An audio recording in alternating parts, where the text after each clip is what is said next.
Bonjour Dr Antonin Leclerc, spécialiste en nutrition. Bonjour. Nos clients se posent de plus en plus de questions sur comment garder son capital santé. Ils entendent que s'ils ont une alimentation équilibrée, ils n'ont pas besoin de prendre de polyvitaminés. Que doivent-ils faire? Alors, pour être en forme et en bonne santé, il est important de prendre des vitamines et des minéraux pour le bien-être de notre organisme.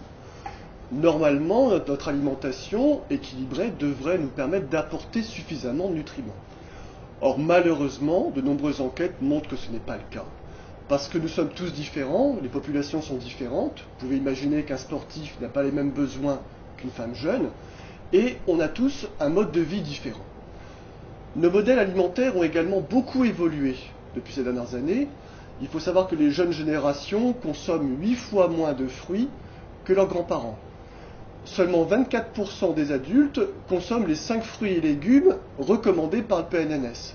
Et enfin, avec tous ces régimes que l'on propose aujourd'hui, vous mangez moins de calories, mais vous mangez également moins de vitamines et moins de minéraux. Et donc, comment faire dans ces cadres-là? Il faut proposer une supplémentation en vitamines et minéraux par des compléments alimentaires.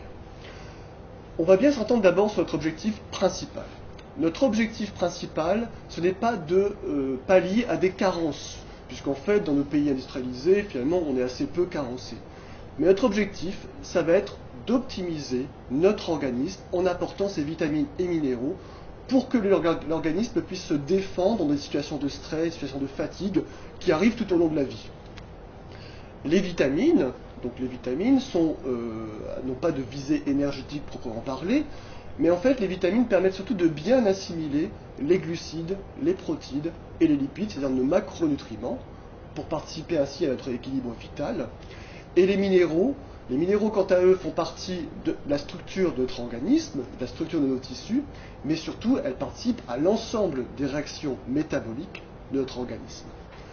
Et enfin, je vous dirais que l'intérêt de la supplémentation est retrouvé et a été montré, puisque les consommateurs de compléments alimentaires peuvent plus facilement en fait atteindre les apports nutritionnels conseillés en vitamine C, en vitamine E et en vitamine B9. Donc pour vous, faut-il prendre un polyvitaminé ou des vitamines unitaires? Existe-t-il différentes qualités dans les vitamines? Alors pour être en forme et en bonne santé, il ne suffit pas d'apporter juste de la vitamine C ou juste du magnésium. Ça peut suffire en cure courte, mais bien sûr ce n'est pas suffisant. En fait, ce qui est recommandé aujourd'hui par les experts, c'est d'apporter des complexes de vitamines et minéraux. Mais ces complexes doivent obéir à deux qualités principales. Première qualité, c'est la synergie entre vitamines et minéraux. Il faut savoir que la vitamine C permet d'assurer la régénération de la vitamine E. La lysine, qui est un acide aminé, permet quant à lui d'agir sur le métabolisme du fer. Et enfin, les probiotiques, donc ces micro-organismes qui vivent dans votre intestin, permettent une meilleure assimilation de ces nutriments. À cette synergie, il faut aussi que ce complexe soit bien absorbé et bien assimilé. C'est ce qu'on appelle la biodisponibilité.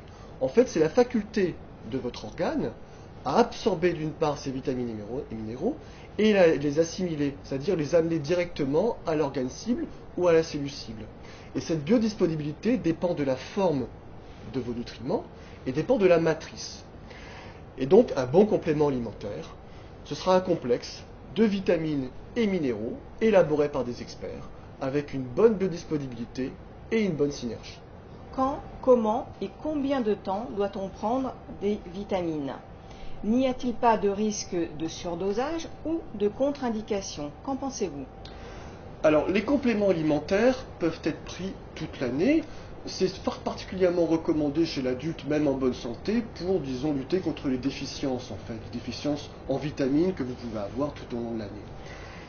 Il n'y a pas de problème à les prendre, ces compléments alimentaires, tout au long de l'année, à partir du moment où vous respectez la bonne indication et vous respectez les conseils d'utilisation. Et moi, je ne peux que vous encourager à demander avis d'un expert professionnel de santé. Alors, en tant que professionnel de santé, je recommande d'utiliser un complexe de vitamines et minéraux, élaboré donc par des experts, qui a une bonne biodisponibilité, une bonne synergie. Ce complexe va répondre à une indication donnée, donc ça peut être le stress, ça peut être la fatigue. On peut répondre également à une population donnée, donc le sportif, et par exemple la femme jeune, et je conseille de prendre ces compléments en faisant des cures de 1 mois ou 2 mois, et qui peuvent être renouvelées tout au long de l'année. Sachez qu'une des meilleures périodes pour prendre ces compléments, c'est les changements de saison. Merci Dr Leclerc pour toutes ces informations. Merci à vous.